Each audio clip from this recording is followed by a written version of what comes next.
Weekly Ecosystem Office Hours call. I am your host, Jinx, and we are joined, as always, by the best and brightest in the Pocket Network ecosystem. We have a lot to cover today, I think, so we'll get through the standard regular weekly updates, and then we'll move on to the ecosystem topics that I know a lot of people have a lot of thoughts about. So we will start with protocol updates from Fred. You may have noticed we have a very special guest today. So I will not be doing protocol updates today. I'm going to give protocol updates over to the one, the only, the illustrious Olshansky. Outstanding. I appreciate the introduction, Fred. Don't know if the updates are going to live up to that intro. I'm going to do my best. So what I want to do right now, firstly, good to be back. It's been a little while since I've been to one of these calls. So what I was thinking of doing is give a very tactical update about protocol development, R&D, and everything else. But then I'm going to do something fun and share a little bit about what I've been thinking about the direction of the protocol and the exciting things that are really going to come with big adoption over the next few months. So I'm just going to jump into it, and then whether we leave questions to the end of the community call or just to the section, we'll figure it out. Very tactical, very quick, just getting to the point. Version 129, we hit some issues on beta yesterday, which is fantastic, because imagine if we had a chain health on mainnet. So we're fixing that. That's going to go out to mainnet next week, and it's going to have a few updates like validator delegation improvements, some really minor improvements, and a few other things. Sometime in October, we're going to release version 130. That's going to have more improvements, more session rollover fixes, potentially some new features that we'll follow up on in text on Discord and through other means of communication later. But that'll be more quality of service and a few new features, including some IBC improvements. So that's version 129, version 130. If there's any very tactical questions, let's leave them for later. Because the fun stuff is I want to take a moment to pause and spend maybe 1 to 2 minutes and talk about APIs, because APIs are basically what the entire web runs on. The reason this is important is because all of the work that we're doing right now, so everything relay miners are doing to make sure that we have high quality nodes, everything we're doing on the portal side to make sure people can access them, everything we're doing on path side to make sure we have a high QoS is all in lieu to make sure there's one high quality product, which is accessible APIs with the highest quality at the best cost, with the highest reliability, and that makes sure that data is unstoppable. Now, over the past couple of weeks, I've gotten a few investors have reached out to me to do DD for API marketplace companies, which was ironic because I'm not sure whether they knew we were building a competitor to that for many years now. And Chris Dixon, I'm sure a lot of people on the call here know who that is. If you don't, Google him afterwards, has this quote of, "Come for the tools and stay for the network." Now, if we had emojis, I would prompt everyone to start responding right now. So I'm just going to pretend that you guys are going to respond with emojis. What I'll say is, who here uses an LLM on a day-to-day basis? Like, look around, look at all the icons. We've got some unicorns. We've got some octopi. We've got some AI-generated images. I'm sure everyone here on the call uses LLMs, right? I think a sillier question would be, who here uses RPCs, especially blockchain RPCs on a day-to-day basis? That might sting a little harder because we all know the pain and the ups and the downs of using those. And the direction in which we're going right now is, imagine if you download the POKT binary and you can literally say, POKT, what is the height of Ethereum? POKT, what is the height of the Solana blockchain? POKT, give me this transaction, right? With that binary, you can ask a natural language question about any blockchain, and that's only possible because we have endpoints and quality of service and everything else. Not because it's AI enabled, but because there's no other real marketplace with unstoppable data that's part of a network that no one entity controls. I know there was a lot of talking. It's a lot of different directions. We're going to be tweeting about it. We're going to be writing about this in the future. But the reason I want to share this is because there's a lot of startups and competitors thinking about it. We've been building a platform for years that can enable this. And whether or not I or Grove say it enough, but everything that everyone's doing to make sure that the quality of service is top notch and that we have enough suppliers and enough relay miners, enough nodes for every single service is the backbone, is the foundation, is basically the one low-hanging pillar upon which this product stands. And as soon as we get it to the right point, that it's a high quality product everybody can rely on, it's going to be bells and whistles. It's going to be very fun development. It's not R&D, it's just going to be product D. And that's kind of where things become parabolic. So I know that was long-winded. I've been thinking about this for weeks, months, if not years.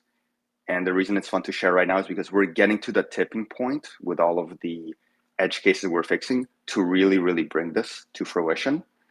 And version 129, back to the tactical, version 129, version 130, and 131. This is all coming very, very soon, 2025, early 2026.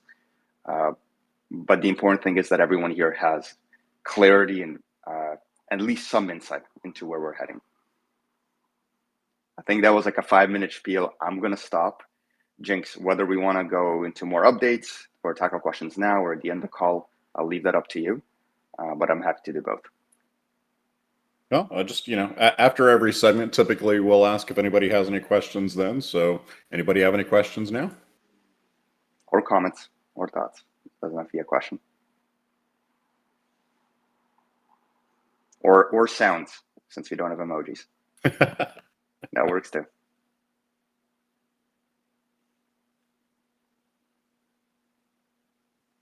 Yeah.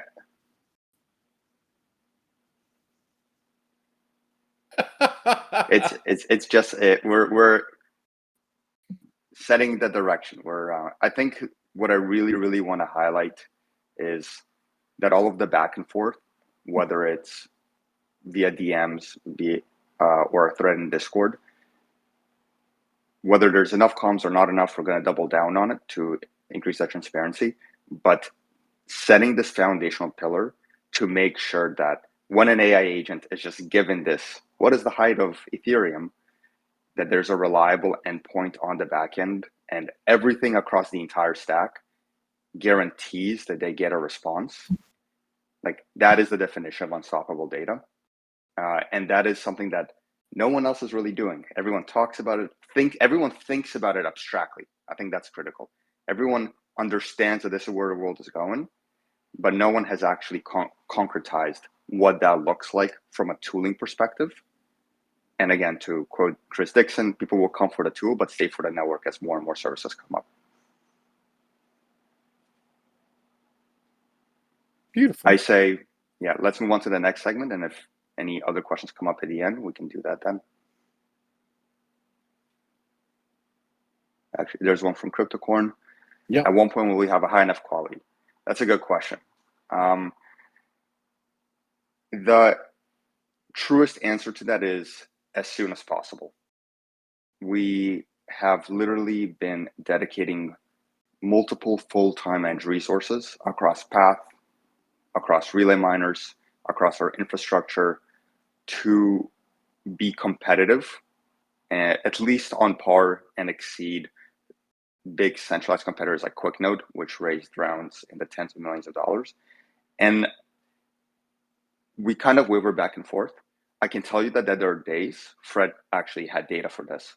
There are days when everything is smooth and we have a better performance than QuickNode, right? Which is a huge centralized provider that raised tens of millions of dollars. Then there are days when something goes wrong, whether it's technical or non-technical or an infrastructure piece, and that's when we become less reliable. So I think the building blocks are in place to make sure the quality is there. The consistency is not. And what we're working now is making sure that the solution is consistent, but the solution is already there. So right now, mainnet's gonna 129 is gonna go to mainnet next week. 130 is gonna follow in October. By 131, I think we're gonna be in a really good spot, and we'll just keep kind of sharing. I think we'll start sharing some more data around where we stand, and those constant updates, I think, is going to be the best thing that we can do across the board. I'm going to interject here, and I think this is a good segue into more updates from Grove. But my comment and my what I'd like to set the record straight on the perception is that the quality of service is good enough, and the fact is that Grove has paying customers at a rate that is 2x greater than that of most of the running market. And of the amount of traffic that you see on the network, 95% of that is paid traffic. So the service is good enough, and we are actively selling. The reality is that we have to work on some pricing issues now, since the quality is there. Quality is a baseline in this business, in the RPC business. But also, RPC is a net loss leader for most of the people in this space. So we need to look at additional verticals. We need to look at more competitive pricing. There are other levers that need to be pulled in order to increase the amount of traffic on the network. And I would also say that Grove cannot and does not want to be the sole and only operator of a gateway on Pocket Network. So we're actively working with the foundation and we're building tooling to increase the number of gateways on the network. With that being said, I want to highlight some of the big wins recently where we have brought on 14 Cosmos chains, and we also are looking at 13 more that are coming on. Yesterday, in conjunction with the foundation, in under 24 hours, we launched Upbit's GIWA Sepolia testnet, which is the global infrastructure chain that they have recently launched. It's in testnet. In under 24 hours, we have that up and running with a near 100% success rate. So I think there's a lot, like Olshansky has said, that the building blocks are all in place to scaling the network, scaling the services, scaling the suppliers, and scaling the gateways. It's just a matter of expanding the right verticals, making sure that pricing is competitive, and that we are putting all the things to attract more users. And special shout out to the F-Chains teams there. We had some folks who were quick to step up and be ready for that. And that's a critical part of our ability to move fast on the network, is the fact that we have providers who are ready to be responsive quickly and to get new chains supported.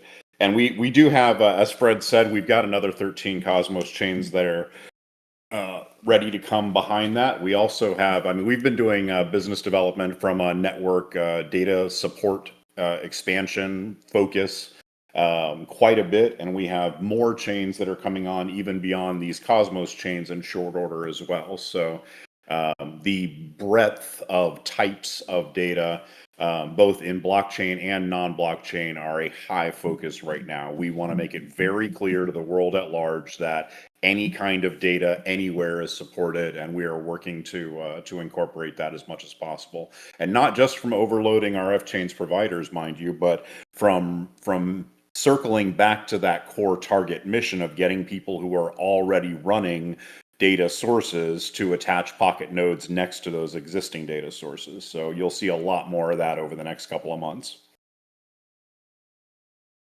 That's the end of my update on kind of Grove's operations. I'll just say the next major push on our roadmap from the Path perspective is going to be making Path an all-in-one product, meaning that it includes the core database, the API layer, the middleware that actually communicates to the Pocket network, and a user interface. that will enable someone to very quickly and very easily deploy their own gateway on top of Pocket Network with their own services. Yeah, I just want to jump in here with one more piece, and this will actually tie Fred's update with my update, and it's part of thinking of who the customer is, right? Who needs access to data, and we really need to think about who the customer is today, who the customer is tomorrow, who the customer is in 10 years, and then also learn from who the customer was 10 years ago. And it's not just one, right? We have enterprises, multi-billion-dollar enterprises need RPC endpoints. We have small indie developers that need RPC endpoints. We have mid-sized companies that need RPC endpoints and access to data. And then if we think about the future, we are going to have AI agents that need API endpoints. And then we also start thinking about how do we onboard those, right? An enterprise customer you get on a call with, an indie agent needs a self-service portal, an AI agent just needs everything in context so they can context engineer their way into the solution. And the important thing about what we're doing is that the foundation, and again, the entire platform, it enables all of them, and we're tackling them both one by one and in parallel at the same time. So hopefully that also gives perspective around what kind of customers we can onboard, what kind of customers other gateways can onboard, maybe what kind of customers you guys can onboard yourselves to bring demand to the network as well, so that it's not just Grove all the time, but we're definitely going to be leading the charge and championing as much as we can.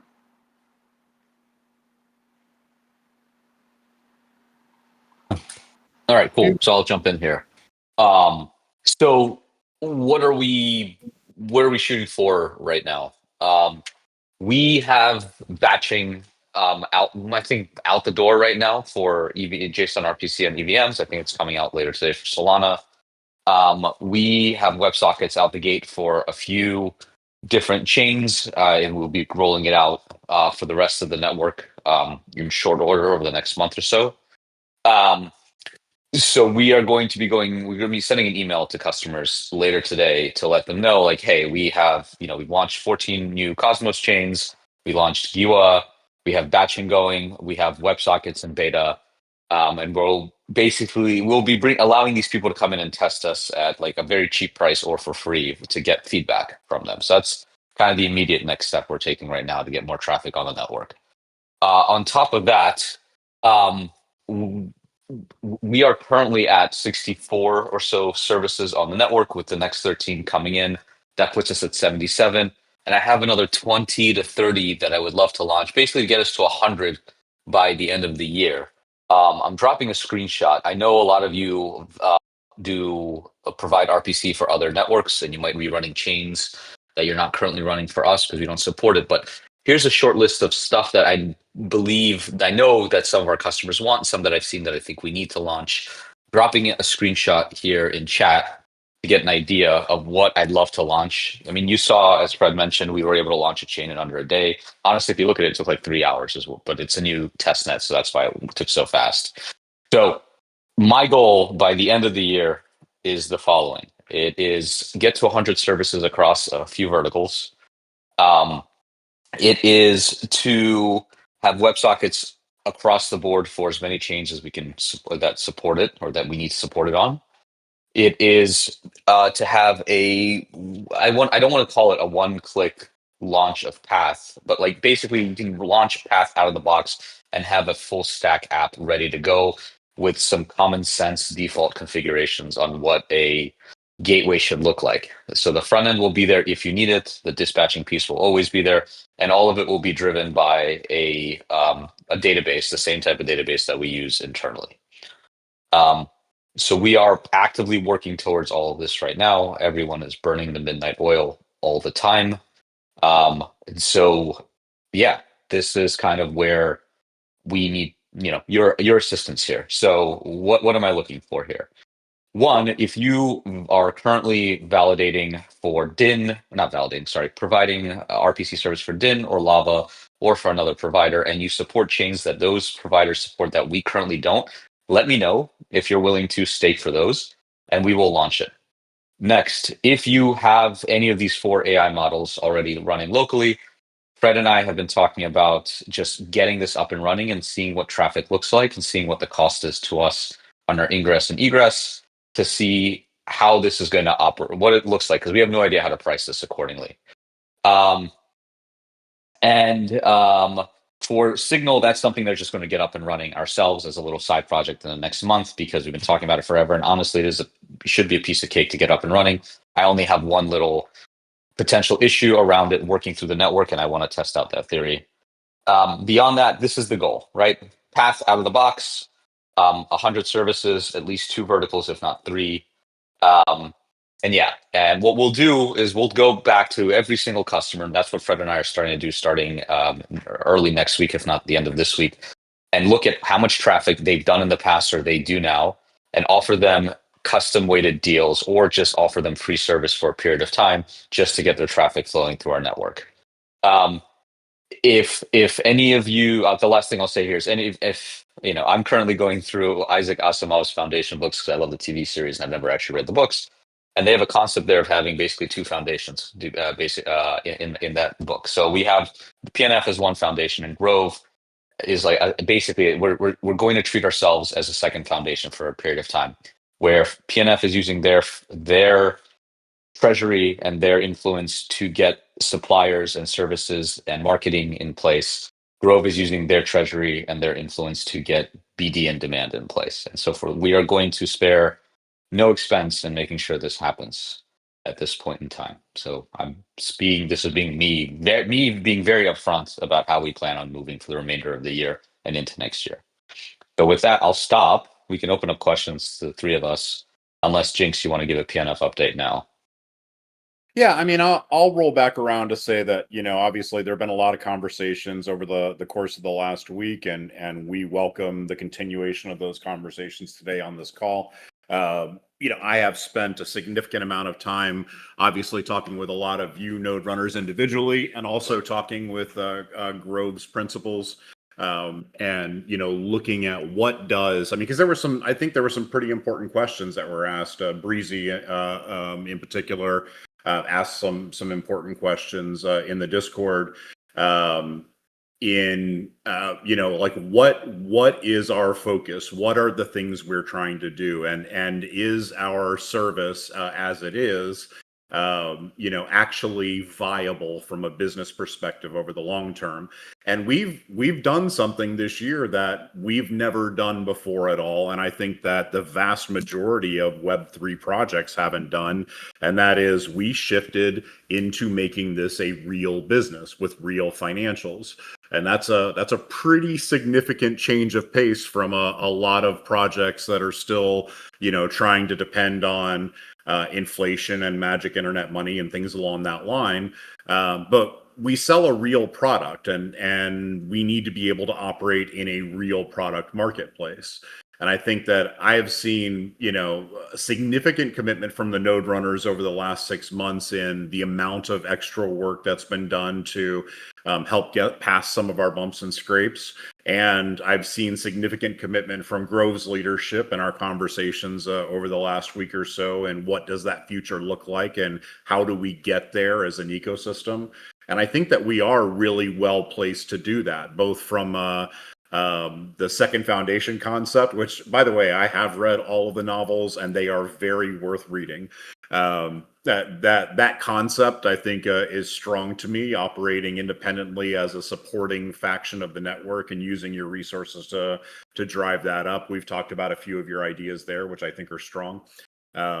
And so it's, how do we turn the corner past this? We've spent 2.5 years building an upgraded version of the network that we now have out, and we're bug fixing on, and we're getting to, a place where we know for a fact it can stand up. Now we need to go out there and get people and drag them to the network and go, look what we just spent this last couple of years building. Look how much better it is. And look how agile we are, how performant we are, all of the rest of these pieces. And one of the things that we talked about was the need to re-enable community engineering in a big way, because for a long time, a lot of our ecosystem development was being done by some of the contributing teams here. I mean, I see a couple of the Pocket Scan guys here. They've built some very significant contributions to the network during the Morse era. And I think that we need to talk about, like, what do some of those contributions look like in the future? I talked with Jorge last night about, is GeoMesh something that needs to be recreated, for instance? My opinion, no. But you know, those are the kinds of things that we need to bring together to the table in re-energizing the network to get back out there, because we know what we're capable of, we know what's possible, and we know that this is a viable business. But we have to do some price discovery. We have to figure out what incentive models, that was mentioned several times in the last couple of days, what incentive models really work to drive long-term organic adoption to the network and real growth. And then how can we collectively work as an ecosystem to, you know, pool all of our ability, all of our knowledge together, and all of our capabilities, to be perfectly honest. There's a lot of actual man hours that come from the community that are extremely meaningful to the protocol at large. So how do we best coordinate those things? So I think all of this kind of goes hand in hand with that. But I will also take a moment here and open up for additional conversation there.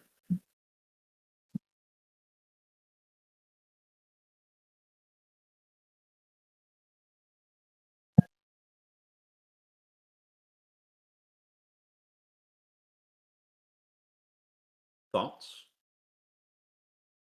Yeah, I'm laughing at that, Jorge, because I know a whole lot of people had some thoughts along the way. And you know what? Just for the purpose of kicking off one of those conversations, I'll bring up one of the topics that I think was somewhat contentious in the course of the conversations on Discord recently. Um, I've been thinking a lot about the services aspect, such as it is, and a few people have suggested that the foundation should be the owner of existing services or something along that line. I think there are some problems with that line of thinking, and then maybe also some positive things to think about from that perspective, but some clarification needs to be made in how that works, right? Pocket is permissionless entirely. So Grove has staked the primary services in getting up and running as a gateway, and I expect that it's likely that other gateways will probably do the same as they come onto the network as well.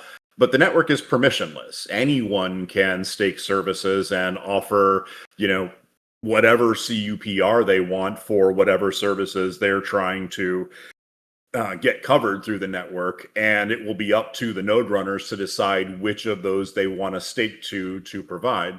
And of course, whoever's asking for data from the network, it's up to them, you know, whether or not they want to, you know, offer CUPRs or whatever at a rate that other people agree on. That's the nature of an open marketplace, right? That you have negotiations between the buyers and sellers and how all those things work out. So I think the suggestion around the foundation owning core services sort of comes from a place of thinking that, like, the foundation could be a regulatory agency of sort on the network, and that's just really not the case. Like, the network is not designed that way. The foundation could establish those services, and the node runners could stake to those services, and the gateways could send to those services, but none of that is enforceable in a meaningful way. That still comes down to a negotiation between the participants in the network. And any gateway could open up their own services and, you know, offer 100th of the CUPR that anybody else is, and chances are nobody would stake to that. But, you know, that's something that everyone is capable of doing. I think the only way that the foundation, or the only reason that the foundation would register services on the network, would be to act as a sort of example or baseline kind of, you know, MSRP, so to speak, on CUPRs per service. But I don't think that it would be meaningful beyond that. And I honestly don't think that even the majority of new participants in the network would be utilizing those foundation established services. The expectation would be that as part of their negotiations with providers on the network, that they are probably either going to stake to another provider's existing service or establish their own services with a bid at their own CUPR pricing. And I think that we really should be looking more at that in the future, because if we think about what it means to be a fully permissionless network, it also means that new data type owners who are potentially showing up with a new data source are going to register that data source on the network and probably set their own price to it. If I have Jinx Chain or Jinx AI or Jinx Com or whatever those things might be, I am probably going to come and join the network and stake to the network. And I may not be participating in the community aspect of the ecosystem at all. I'm simply offering a new data service on the network. So that's completely separate from everything else, and that's fundamentally supported in the architecture of the network itself. So it's a much broader conversation than just who owns a specific single set of services. That really speaks to the greater market at large. And I see other hands are up, so I'll stop there.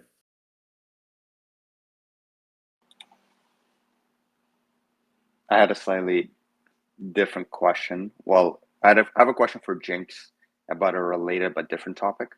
So before I ask that, if anyone has a follow-up to Jinx, please jump in now. Yeah, I'm gonna comment on this one because I've been giving this a lot of thought.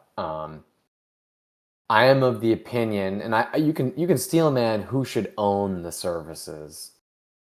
Should it be a supplier? Should it be a gateway? I agree. I tend to agree with Jinx that it should not be the foundation. That being said, I think that the end solution here is that we need the marketplace between gateways and suppliers to be established. And instead of worrying so much about who the service owner is, it should be a configurable value on the supplier side to offer their list price, as well as the gateway to kind of put what they believe the wholesale price is, if you will.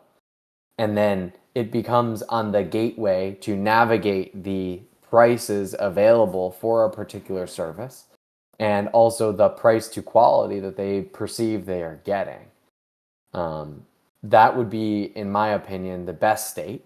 Now, is that on the current development roadmap of Shannon that Grove has been tasked with handling? No, but Shannon is an open source protocol, and I am, I guess, in this moment, I'm asking and behooving the community to come together and really start to think about how they would go about implementing that feature and possibly start submitting some PRs to do so. Because I think this cuts to the chase of creating this marketplace of buyers and sellers of services.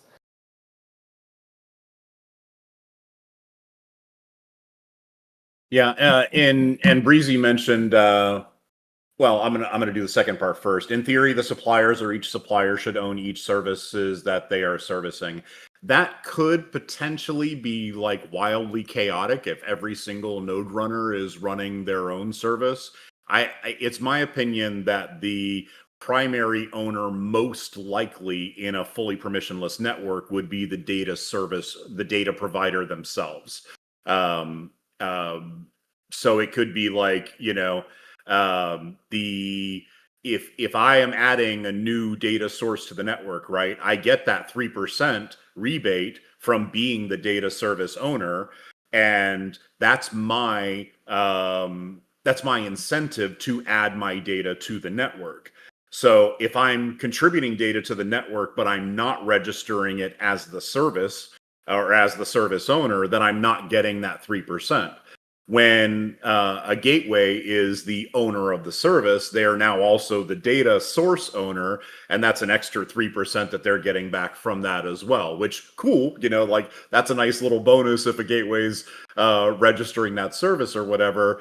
But the incentive for new data sources is specific to the data source owner. But I do think that this has established that there is a need for additional types of filtering and selection capabilities, both in the client and in the protocol itself. And I think we've talked about some of these things, like the ability to broadcast metadata and such along that line, which would help users, consumers of the network to, as one person put, I think, I'm trying to find it, but I've lost it now. Oh, Breezy's comment where you said, and the gateway has the logic built in to understand multiple services are the same application. Yes, I think very much that needs to be part of the equation. And when we talk about, Fred even outlined, I think the steps in selectional filtering that would have to occur for that to be able to happen, which also probably marks the need for some sort of like short-term state caching to be able to do that. So I mean, like there's a number of technical pieces that would have to go into place to allow for that. But I agree that that's the best possible outcome. Yeah, exactly. Parts on chain and parts off chain. And I saw Jorge raise his hand, I think. Yeah, for the first time on my life in Pocket, I will agree with Fred. That is a good idea, maybe to set which is my minimum rate I am accepting to get paid for servicing a relay. So in that way, yes, there is a service there, but there is not a price by the service. It's a price by how much is the less I will accept to get paid for servicing that relay.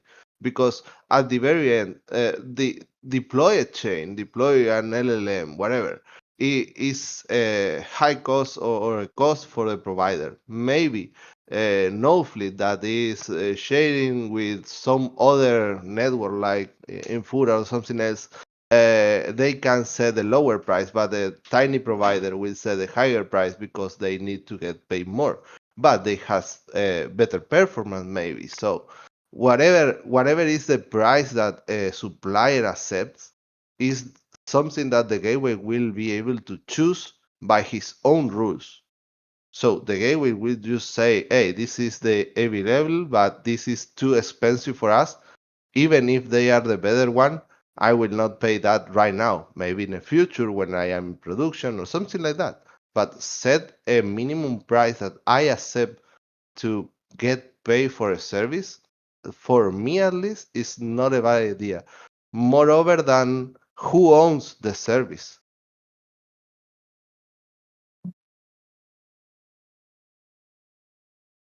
Yeah, I mean, and it's part of the other, another part of that equation is what I asked with in response to Breezy's question. There is if every single node runner on the network is setting a separate service for that particular data source that they're supplying, then why do we even have a data service owner emission as a separate reward function? The design of the network is such that there's an expectation that there would be multiple node runner sources or provider sources that are servicing a small group of services, and that data source owners are incentivized to add their data to the network with that 3% data owner emission, right? And that's like, if we're trying to move into a place where every single node runner is operating their own services as they're defined on the network, like that would cause significant complexity. And I think, just shooting from the hip here from a high level engineering perspective, that it would increase latency because of the amount of computational work that needs to be done to sort through those, Yeah, exactly. What I It's making a lot of unnecessary noise, like you said, what Jorge. what I kind of want to add here is give an analogy and also some potential for the network. So anyone here who maintains a relay miner knows it can be a full-time job just to maintain a Solana node, right? It can be a full-time job just to run a gateway. And we're not even talking about development and R&D and a portal and anything else. And at scale, each of these is an independent full-time job. And once we have metadata on the network, maintaining or championing or driving, whatever term you want to use, a service can be a full-time job. So an owner of a service or a data source would go and kind of try to get as many providers to come as possible. They'll be responsible for updating the APIs on chain. They'll be responsible for going to SOC 2 compliant suppliers and permissionless suppliers. It can go in a lot of different directions. It can provide a lot of upside and value if you really market your service correctly and get the right suppliers to back you. And whether it's many services that do the same thing or not, I think we can talk about the technical implications, the operational implications, the noise that it creates. But I think a good analogy to this is everybody forked Uniswap after Uniswap first came. If you look on the Ethereum blockchain, I would bet that 99% of the smart contracts on there aren't being used. If you look at the internet, 98% of the internet is a dark web that we don't even know about. So a very small percentage is, the majority of the value comes from a small fraction of the data. And I kind of expect services and data sources to be the same at maturity and at scale. But the cool and exciting thing is that is just my opinion. That is just my thought. And the fact that the network is permissionless really means that no one can answer where it's going to go. So that's how I'm thinking about the evolution of data sources. And even if that just provides some context for people or sparks an idea, that would make my day. Absolutely, and I agree completely on the duplication question. Both what you alluded to and what Fred mentioned specifically. If J.P. Morgan Chase joins and they see that there are 4, I don't even know how many zeros that is, billion ETH services, how will they know which to pick? I mean, that's exactly the point. I do think that having a small selection might be useful just from a QoS perspective and a cost perspective, right? That's part of the reason why I like the idea of metadata being broadcast on the network, because if you have VIP level services, which are super high performant nodes that have extraordinarily low latency, maybe they should be able to charge a higher CUPR for accessing data through their infrastructure. And if you're just spinning out, as many nodes as you can across mobile devices, or whatever the case may be, and you're offering a super low CUPR because you simply service non-critical, low latency requirement or high latency allowance, maybe is a better way to say, data, like specifically maybe async requests for analytics dashboards or things along that line. There's no reason at all why that shouldn't be supported either, right? But just from a practical standpoint perspective, the idea of every node being its own registered service, and that's what we start to get to if we carry that experiment out to its logical full extension. We get massive chain bloat, we get massive data bloat, we get that cognitive overhead of users trying to decide which service they want to be staking against. They just want ETH, that's it. They don't want to have to think about it that hard. So there does need to be some coordination and organization within the ecosystem on how to effectively operate those sides of the marketplaces. And when Breezy said, or maybe node runners need to unionize to create one service that they can all back. I mean, I think that solutions like that are good solutions. The idea is to have a limited number of services that are all working together and coordinating. Having caucus type approaches to your service block is something that's been a free market solution around the world for centuries. So that's probably worth exploring, I think. I have an opinion around broadcasting QoS data or any kind of stuff or information around nodes on the blockchain. We discussed that in Morse, and there isn't a good solution around it, because people might have really fast nodes but they have it hosted on China, and some people don't like their information to go to China for some reason. And you can find lots of niche. And when does the quality of service description of a node ends? So I do not agree that we should be doing the job that gateways are supposed to be doing. If you want to enter the Pocket network and consume, and you are overwhelmed by the number of services, and you are not capable of going through the data in the blockchain, see which of the Ethereum variants are the ones that have more nodes attached to them and have more traffic, which should be a simple way to recognize which is the Ethereums that are working. Maybe going there directly into Pocket is not what you want. You want to be the client of a gateway that's already doing that job. So I think that I agree with Olshansky when he talks about the surface of the web and all the parts of the web that we don't see. It will be the same, I think, in the future. If you imagine Pocket being a successful thing, a successful protocol, you will have thousands of services that do the same exact thing, but all the node runners and all the gateways will be probably using a couple of them. So they will be very easy to identify in any kind of explorer. So builders can build upon them.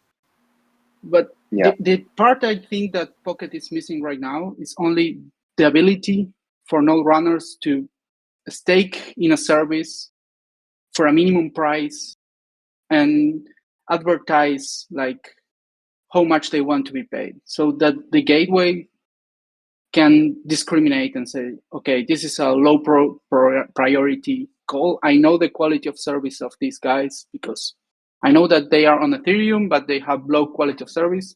But this request is from low priority, so it will send them to this crappy node.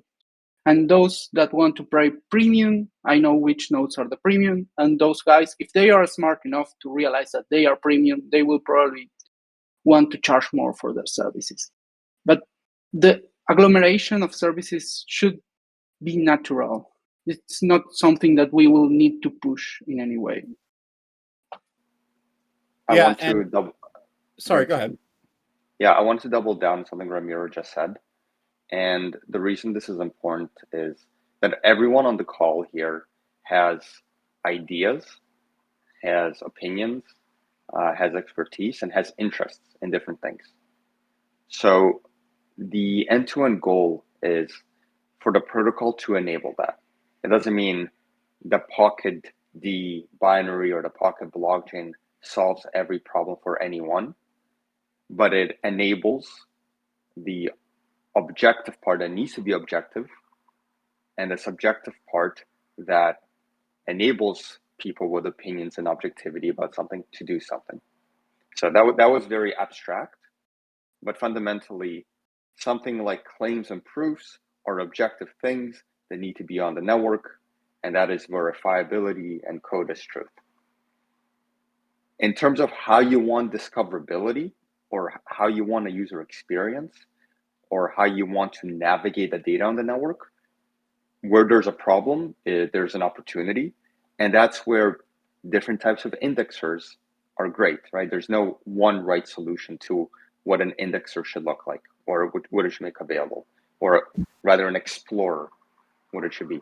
There's no one right solution to what a portal or a gateway should enable and how it should navigate the data on the network. So the network just has to be scalable enough and enable whatever other ideas kind of people have.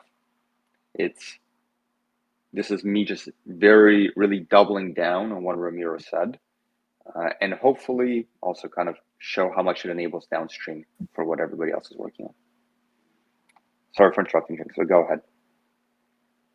No, you're absolutely right. I was just sharing out the fact that we're in the process of building specifically a dashboard showing services and the number of suppliers and the general latency on that. Obviously, as Jorge noticed, the numbers aren't perfect yet, which is also why we haven't shared it out broadly yet. But I figured I would drop it in here right now because it's relevant to the conversation. Having the ability to look at supplier clusters by service and the general latency on those clusters, I think is a good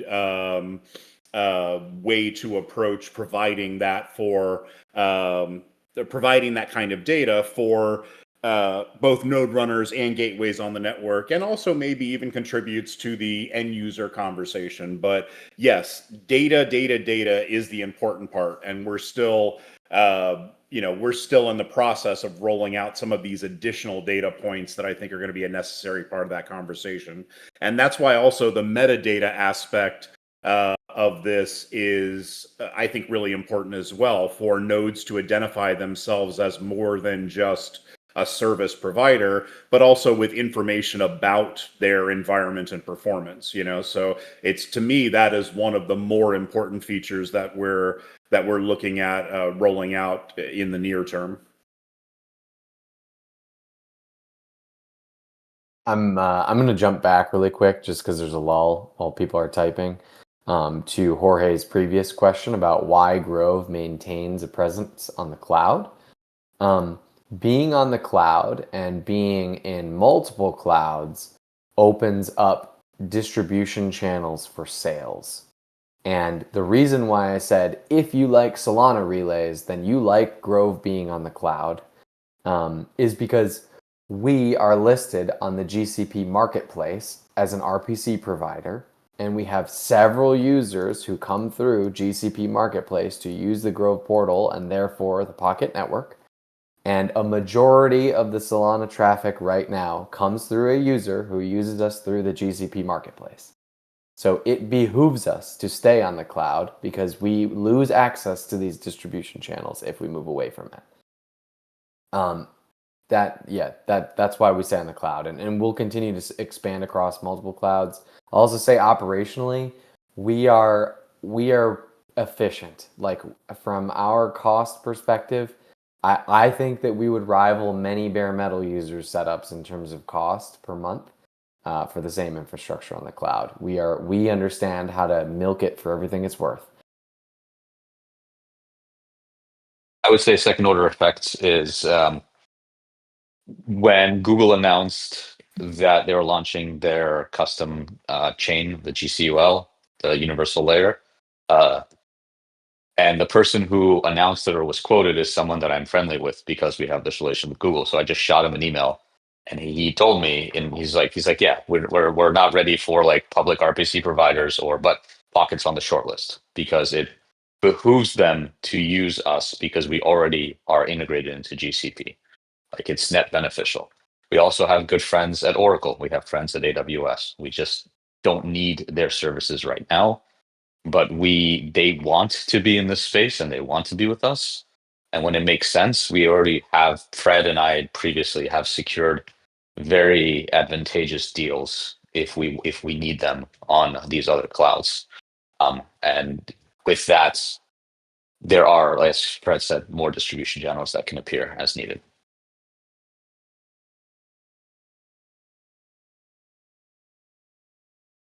And I'll be clear, I love the fact that these kinds of conversations are happening, because these are the kinds of conversations we want to happen, right? The ecosystem needs to be coordinating among suppliers and providers and consumers and gateways to work through all these things, especially given that we are pushing hard to grow our traffic over the next 90 days. So, these conversations are encouraged. They are not in any way looked down on. We do not, nobody is upset or anything else that these conversations are occurring. I think we've seen that everybody does get upset when changes get made, when conversations don't occur. So, we want to keep this ongoing. all of the considerations that are being brought up here, including design and architecture conversations, are deeply important to the ecosystem at large. So I greatly appreciate the fact that everyone comes here every week and takes the time and talks through these things. And your voices are heard. They are important. And not just your voices, the work and the contributions and the knowledge and the expertise as well. Now that we are past the vast majority of the heavy lifting with getting Shannon live, I want to make sure that we are pushing it. And Grove itself, as the major contributor to the repo, has also talked about trying to make sure that we are doing a good job all around of incorporating third-party contributions and also looking to reestablish opening up specifically community-eligible tasks that can be contributed to in the core repo as well. So we will work through a number of those things over the coming weeks and do our best to make sure that we're all working hand in hand to contribute to the future of this. Michael asked, what is the foundation doing with Grove other gateways to expand more into this space? Can you clarify? Seeing AI is one of the verticals to expand the TAM. Yes. So number one, we are pushing hard to provide greater technical capability on that front. I think Ramiro can probably speak well to the things that are required for AI services to work well and to work easily. I've seen some of the work that he's done in the ecosystem to allow for that. Two, we are looking around at who are the best players to go after right now to support that. Grove already has multiple AI models that they have successfully run on the network and can potentially roll out as a paid service in very, very short order, assuming that we've got demand for that. But three, we're also looking at who's actually winning in the decentralized AI wars. And a couple of the folks that we had reached out to and talked to before, some of them are already dead or dying. And so that's the nature of the marketplace that we're in right now. Grove's talked before about some of the other customers that they've had that have already died. And I had been talking to Aver and a couple of other newer AI sources, and at least one of them, including my bag, is completely zeroed out and dead. So we are doing a lot of that outreach and work to figure out who the winners are. Two of the all-day events that I'm doing in Korea are specifically with AI providers in the blockchain space. So that is something that I'm going to be focused on heavily there. I have a dinner event on Tuesday and an all-day event on Thursday with literally hundreds of AI providers in the space. So I'm going to be out there selling my ass, so to speak, making sure that we are getting all of them looking at Pocket Network. And we're pushing on that from a marketing perspective as well, from our social postings to the blog content that we're creating, and into which media placements that we're getting. We are talking heavily about those things. And at Korea Blockchain Week at SBCon, I am doing a 40-minute keynote presentation through one of our partners there, talking about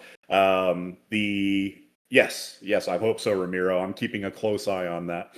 But talking about the evolution of Pocket Network from the first decentralized RPC provider to the world's first fully decentralized and permissionless data delivery network, with a huge focus on non-RPC data usage. So that is going to be an extremely large talk to a number of people who are key players in the space that I hope will provide us with a lot more exposure. So we'll have a lot of follow-up after I get back from Korea.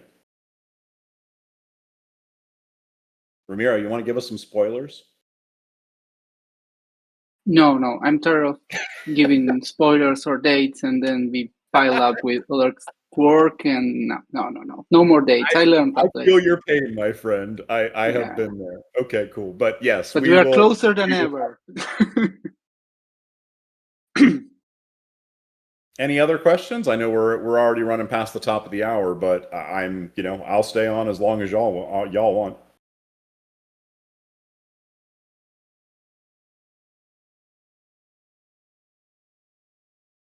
Hey, Jorge, at the top of mind for me is turning off Grove's public endpoints to Pocket.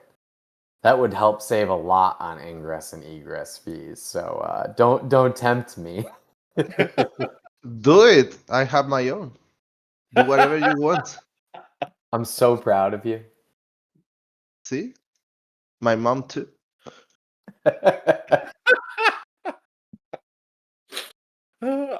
See, Jerry, I hope you're recording those for the soundboard. All right, y'all. If we don't have any other questions, we'll wrap it up here. It is a little after 1 already. I really seriously cannot express my appreciation for the fact that all of you have been such an important part of this ecosystem for so long. So many of these faces, when I look around the room, I've seen you guys here for years. And for a project that has gone through the upside and the downside and the side and the storms and hurricanes around markets and around all of the changes in technology and the evolution along the way, it really does show a significant commitment to a shared vision that we all have here and why we think Pocket is important. So I cannot put my appreciation into words. Hopefully I can buy you all a beer or your spirit or soda of choice at some point. But that's it for now. Thank you all again for being here every week, and we will see y'all again next Wednesday. Same time, same channel. Thanks, everybody. Bye-bye.